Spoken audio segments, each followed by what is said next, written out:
Sou o Afonso e sou o secretário-geral da Associação de Serviços Gerais de Grupos Familiares Al-Anon de Portugal. Hoje, dia 12 de novembro, a nossa associação comemora o 37º aniversário. O ano de 2020 foi um ano de grandes desafios. Uma pandemia mundial fez com que as prioridades das nossas vidas fossem redefinidas. Tivemos que nos adaptar a uma nova vida e comprovamos que todos juntos conseguimos o que sozinhos não somos capazes. O ano de 2021 continuou a ser um ano desafiante. Continuamos a realizar as nossas reuniões online e retomamos algumas reuniões presenciais. Os receios e os medos foram sentidos por todos. Tem sido difícil retomar as reuniões presenciais. Mas, como diz a nossa primeira tradição do programa Al-Anon, o nosso bem-estar comum deve vir em primeiro lugar e o progresso pessoal do maior número de membros depende da unidade. Portanto, devemos fazer algum esforço para mantermos as salas abertas, para podermos acolher os familiares e amigos de doentes alcoólicos que nos procuram. Não há melhor forma para receber um recém-chegado do que nas reuniões presenciais, onde é salvaguardado o anonimato de cada um e onde todos se sentem seguros para partilhar os seus sentimentos. Pois, um dos grandes pilares do Al-Anon é a confidencialidade do que é dito nestas nossas reuniões. A Associação do Al-Anon tem como propósito prestar ajuda a familiares e amigos de doentes alcoólicos. Por isso, irei passar a palavra à enfermeira Ana Catarina, que abordará este tema na visão de um profissional de saúde.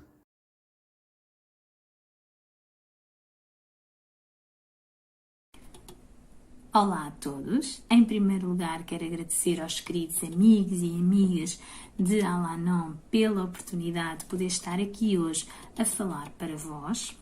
Vou-me apresentar, para os que não me conhecem, o meu nome é Ana Catarina Antunes, sou enfermeira especialista em saúde mental e psiquiátrica, sou terapeuta familiar e tenho dedicado a minha vida profissional essencialmente no tratamento da pessoa com problemas de álcool e a sua família.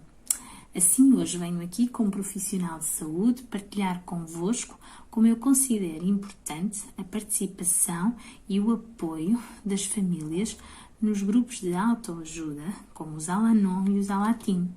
Espero que gostem. Bom, em primeiro lugar, é muito importante ficar esclarecido que o alcoolismo é uma doença. O alcoolismo não é um vício, não é uma falha de caráter, não é para fracos, não tem a ver com desonestidade do próprio. O alcoolismo é efetivamente uma doença e temos que acabar com estas ideias sobrevalorizadas, essas ideias que são supersticiosas, que trazem tanta ignorância e preconceito. O alcoolismo foi classificado pela Organização Mundial de Saúde como uma doença e a seguir vieram tantas outras classificações internacionais. Esta doença é caracterizada pelo seguinte: é uma doença que é primária, ou seja, não tem que surgir devido a outras doenças, ela pode surgir por si só no indivíduo. É uma doença que é crónica. O que é que isto quer dizer? Ela não tem uma cura propriamente dita, mas ela tem tratamento em Portugal e em vários países do mundo. O utente que procurar tratamento consegue estabilizar esta doença e interromper a sua progressão. Agora, se o indivíduo voltar a consumir álcool, é importante perceber que ele vai reativar a doença e ela vai se agravar progressivamente desde o ponto onde tinha parado anteriormente. Se imaginarmos que o indivíduo realiza um tratamento e que suspende o consumo de álcool durante 10 anos, se ele ao final, por exemplo, desses 10 anos, ele voltar a consumir álcool, ele vai reativar a doença e é por isso que ela não tem cura, porque ela vai se voltar a manifestar da mesma forma e cada vez mais agressiva e progressivamente. Esta doença também é caracterizada exatamente por isso, por ser progressiva, porque ela vai evoluindo e vai agravando ao longo do tempo. Vai agravando de tal forma que, se não houver tratamento, esta doença vai ser fatal. São estas as principais características da doença do alcoolismo. É primária, é crónica, é progressiva e é fatal. O diagnóstico de alcoolismo não é feito somente pela quantidade de álcool que a pessoa consome num dia, numa semana, no mês, mas é sobretudo feito esse diagnóstico pela relação que a pessoa tem com a sua bebida. Ok? Então diagnostica-se esta doença, que é alcoolismo, ou perturbação para o consumo de álcool, ou síndrome de dependência alcoólica, como quiserem chamar, todas estas nomenclaturas estão corretas, se houver a presença de 3 dos seguintes sintomas que eu vou falar. Eu vou falar de 6 e basta que existam 3 para que se realize o diagnóstico de alcoolismo. Um fator ou sintoma: compulsão para o consumo, ou seja, forte desejo de consumir álcool. Um segundo pode ser, por exemplo, a falta de controle desse consumo.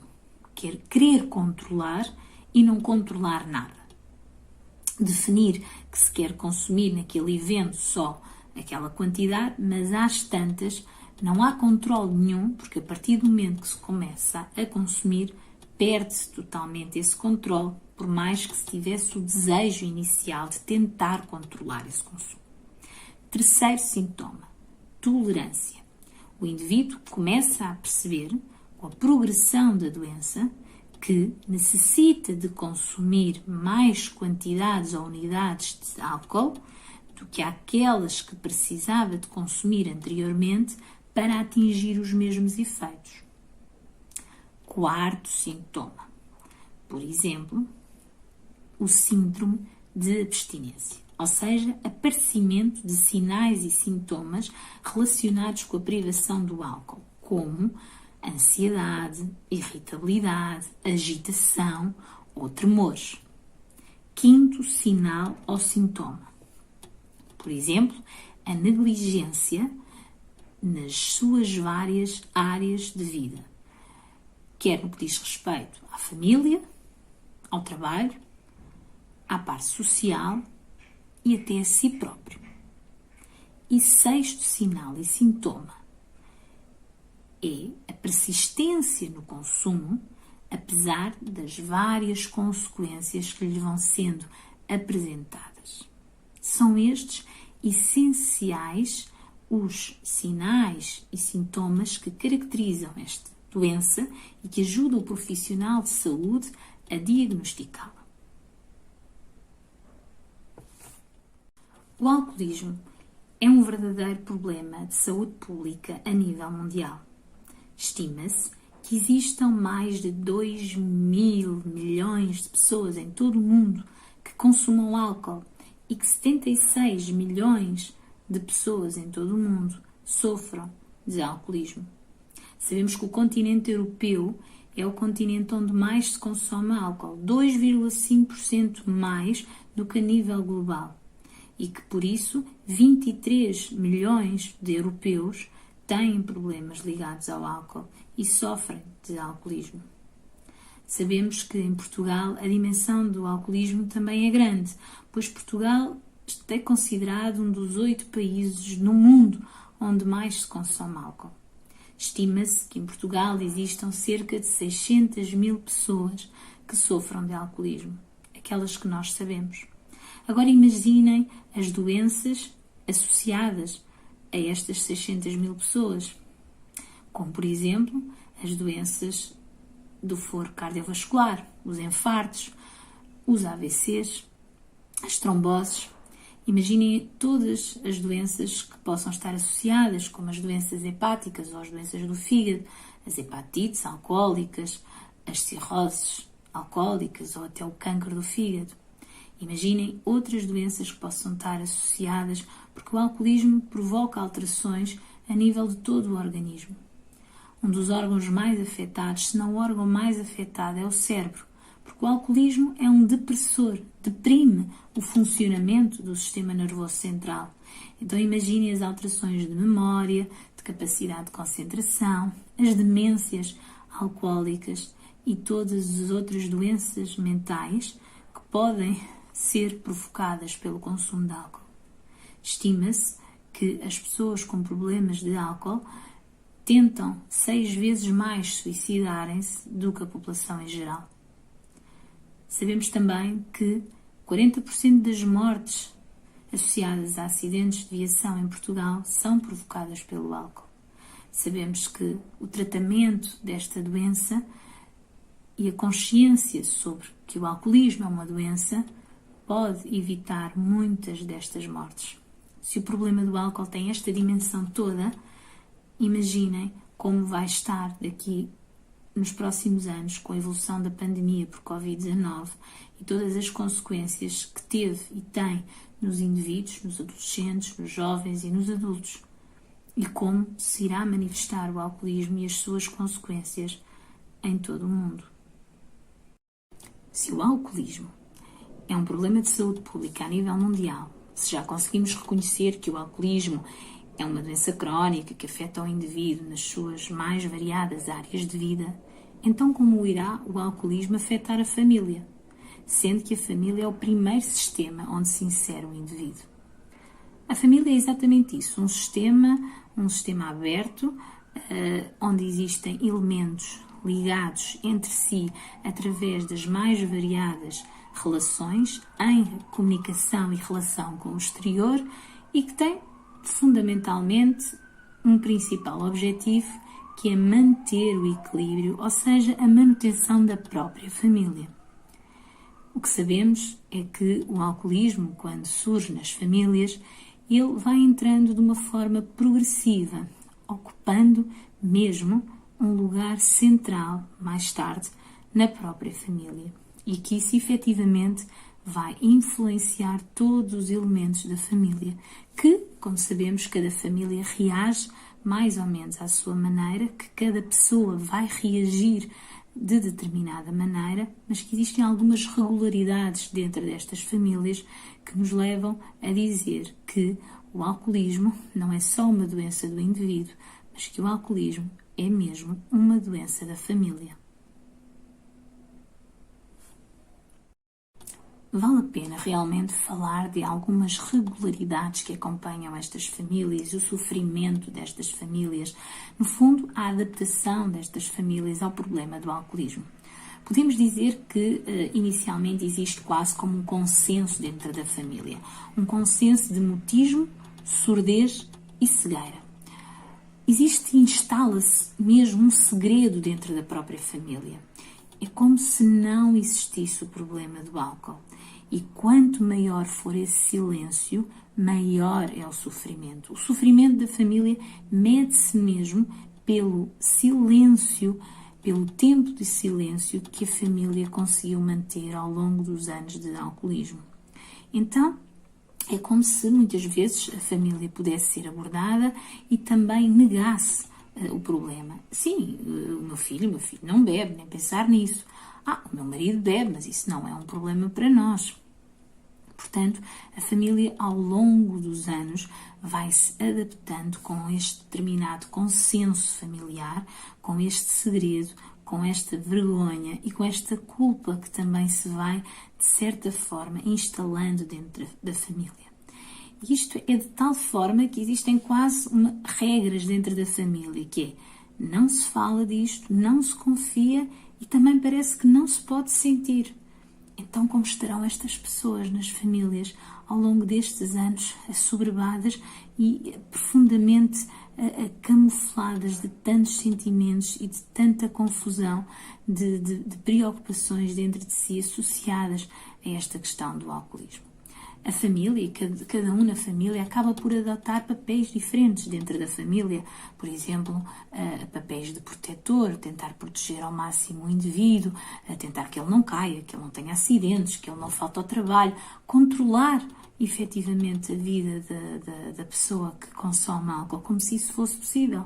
Tentar controlar tudo, quanto é que bebe, quanto é que não bebe, despejar garrafas, de tal forma que o indivíduo familiar, ele acaba mesmo por exercer mecanismos como, por exemplo, até a mentira. Por exemplo, ligar para o local de trabalho e dizer que o seu familiar faltou, mas que não foi porque teve uma bebedeira no dia anterior, foi porque está doente, por aí fora.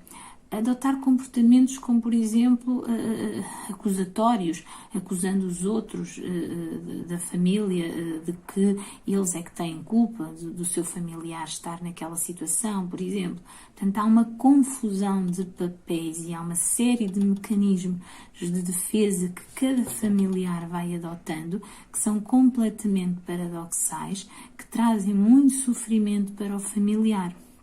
Se o indivíduo alcoólico está ansioso porque tem que controlar e quer beber e quer ter a substância para beber, o familiar desse indivíduo alcoólico está ansioso porque não sabe se esse indivíduo hoje chega à casa, se o seu familiar tem um acidente antes de chegar a casa, se ele já está a dormir ou se ele caiu no caminho para o trabalho.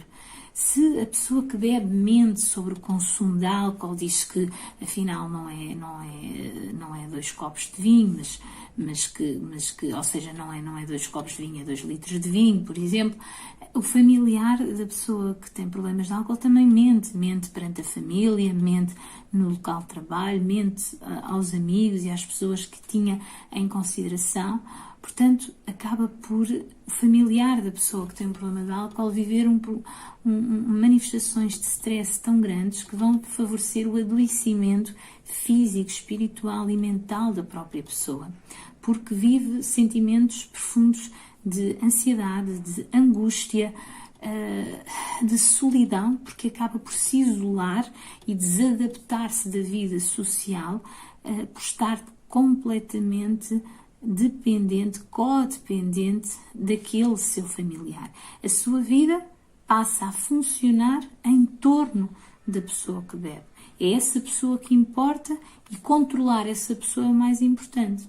Tal e qual como o alcoólico gira a sua vida em torno da bebida e a bebida é aquilo que para si é mais importante. Então podemos dizer que ambos estão doentes. Tanto a pessoa que consome álcool como a pessoa que vive diariamente com o indivíduo que consome álcool e que passa por todos estes comportamentos, estas atitudes e principalmente estes sentimentos e estes sinais e sintomas de que alguma coisa de facto não está bem. Então podemos dizer que ao pensarmos nestas famílias e ao pensarmos no tratamento do alcoolismo, nós só podemos ter uma abordagem familiar, ou seja, pensar em tratar estes indivíduos sem pensar alargar à família não é possível, porque, como sabemos, é um sistema que interage e se influencia, é influenciado, é influenciador e que para um indivíduo estar bem, também temos que dar atenção aos outros elementos da família que estão profundamente doentes, profundamente cristalizados em comportamentos e atitudes que não estão bem e que não lhes fazem nem bem a eles, nem à pessoa que está a consumir álcool, independentemente de pensarem que estão a fazer o melhor que sabem e conseguem fazer naquele momento, efetivamente não estão a ajudar e estão a adoecer ao mesmo tempo e conjuntamente com o indivíduo que está a consumir álcool. Então, como é que os grupos de autoajuda Al-Anon ou Alatim podem ajudar estas famílias? Da minha experiência profissional, eu posso dizer que estes grupos salvam mesmo estas famílias. Então, eu posso dizer que nós, profissionais de saúde, tentamos usar de variedíssimas estratégias para ajudar o familiar da pessoa dependente de álcool e continuamos o nosso trabalho nesse sentido, mas estes grupos, em complementaridade com o tratamento clínico, são de uma ajuda fundamental. Ir a estas reuniões de Al-Anon ou Alatim é encontrar um colinho, encontrar alguém que está completamente de olhos abertos, de ouvidos atentos para estar connosco e nos ouvir. É um local onde as famílias podem sentir que não são de forma nenhuma julgadas, mas são aceites na sua dor e no seu sofrimento. Ir a Al-Anon é ganhar uma mensagem de esperança. Aprende-se que devem-se começar por pequenas coisas, que se deve começar por tão simples como aceitar que não se vai mudar o indivíduo que bebe. não é possível andar a controlar constantemente e que a mudar é importante que o familiar comece por mudar-se a si próprio, a si mesmo, a viver e a deixar de viver.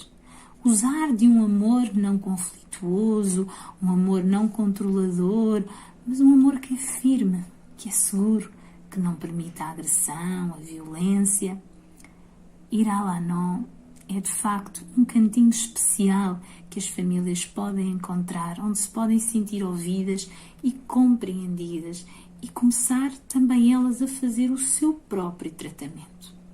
Eu costumo, quando estou a tratar da pessoa com dependência de álcool, dizer, ok, vamos iniciar o tratamento da pessoa com dependência de álcool e agora a família vai e deve iniciar o seu próprio tratamento enquanto família. E a Al-Anon faz parte desse tratamento. Eu diria que quase não é possível fazer esse tratamento sem a ajuda magnífica da Al-Anon. É facto que ao início, uma primeira reunião, numa segunda reunião ou terceira reunião, pode não haver logo a química inicial, pode não haver logo uma empatia com estas reuniões, mas depois, com o tempo, vamos compreendendo que é o local ideal onde podemos expor abertamente e de uma forma solta todos os sentimentos e as emoções que estão a passar. Eu considero esta ferramenta como uma ferramenta terapêutica muito útil. Bem, e por fim só me resta agradecer a companhia e a atenção prestada. Espero ter passado a mensagem que queria passar, de que os grupos de autoajuda Al-Anon são grupos incríveis que podem fazer toda a diferença na família da pessoa que tem dependência de álcool. Estes grupos são grupos anónimos, não são nenhuma seita, não são nenhuma religião, apenas usam de voluntariado e é um local onde a família aprende que para ajudar a pessoa que tem problemas de álcool, primeiro deve começar por ajudar-se a si própria. Tem um programa incrível de recuperação, de 12 passos, que está ao alcance de qualquer familiar que procure Al-Anon. Foi um prazer e um gosto tremendo estar mais uma vez junto de vós, poder chegar a vós e poder contar convosco, como ao longo destes anos todos temos feito esta parceria, esta ligação. Muito obrigada a todos.